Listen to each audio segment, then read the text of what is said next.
broadcast live on ERi-TV. It's exactly 10:30 p.m. on Eritrea's local time. But beforehand, I wish everyone that's from the Muslim faith to have a holy month of Ramadan. These are your major headlines.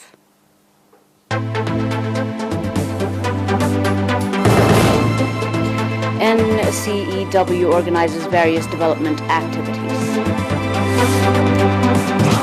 preparing for summer farming activities. And on the international, Iran unveils centrifuge's nuclear achievements. And volcano on Caribbean's St. Vincent erupts. And more. I'm Zahra Badouri with your reports. Welcome to your Domestic in Brief. Eritrean workers organized various development activities in connection to International Workers' Day 2021 that will be observed under the theme Labor for Green Development. Reports stated that the development programs that are being conducted from 9 to 24th April include tree planting, environmental sanitation program, as well as voluntary blood donation activities, and that workers of various institutions and sportsmen have already started donating blood, the reports added. According to the head of the NCEW External Relations Branch and one of the coordinators of the program, Mr. Abraham Barakhat, 500 workers from 24 institutions and sportsmen are expected to participate at the voluntary blood donation initiative that is being conducted in cooperation with the National Blood Transfusion Center. The voluntary blood donation week that is being conducted with implementation of COVID-19 prevention measures will continue until 19th April, Mr. Abraham added. The National Confederation of Eritrean Workers stated that the International Workers' Day 2021 will be observed featuring a voluntary blood donation that will be conducted from 9 to 19th April, tree planting activities on various areas on 23rd of April, as well as environmental sanitation activity on the 24th of April at the premises of the Orota National Referral Hospital.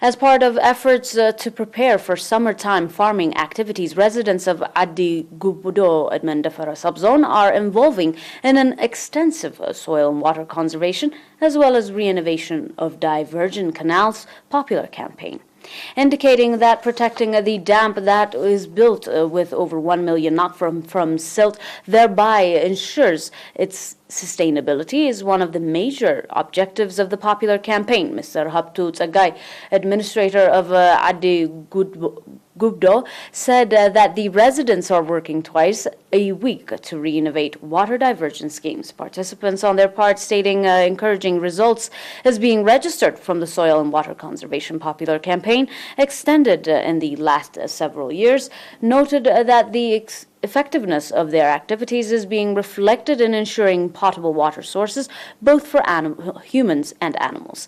Pointing out that the other villages should emulate the initiative the residents of Adi Gubdo are taking, Mr. Makala Tesfa Mikhail, head of the Mandafara subzone economic development, said that effort being exerted to ensure the sustainability of the dam is being incalculated as culture. Adi Gubdo is located about 10 kilometers northwest of Mandafara.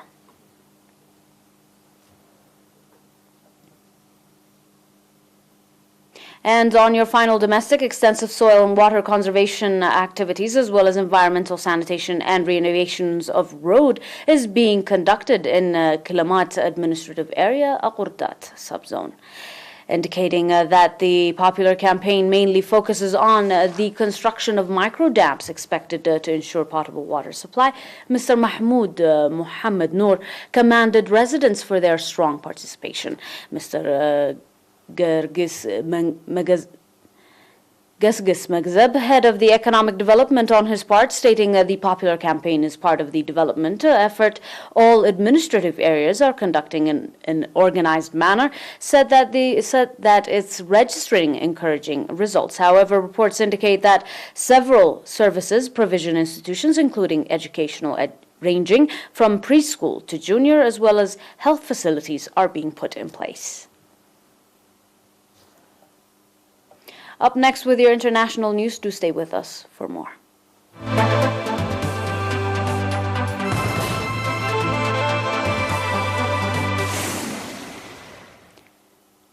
And on your global report, Iran says products from its cascade will have civilians' usage, bashes Western power for suggesting otherwise. Iran began feeding gas to cascades of new advanced centrifuges and unveiled dozens of achievements to mark its National Nuclear Technology Day in effort to show its nuclear program is peaceful. President Hassan Rouhani on Saturday launched several projects across the country via video links in Tehran that was broadcast live on national television, and an exhibition of 133 technological innovations with civilians and medical use was also unveiled. The display comes after the opening week of negotiations in Vienna, Australia, to restore the Joint Comprehensive Plan of Action. Iran's 2015 nuclear deal with world powers ended on Friday on a hopeful note and is slated to continue from Wednesday.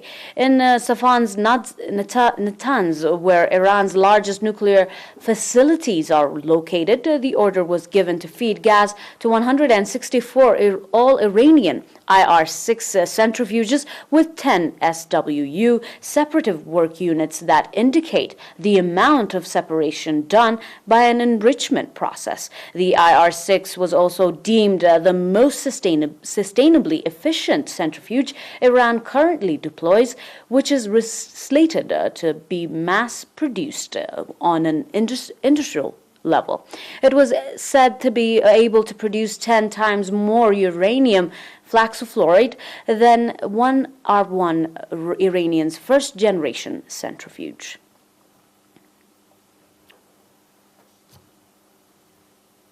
And on your final report, dormant since 1979, the volcano started showing signs of activity in December, which quickly packed up this week. An explosive eruption rocked Le Sofrero volcano on the eastern Caribbean island of St. Vincent on Friday, following a mandatory evacuation orders from the local government.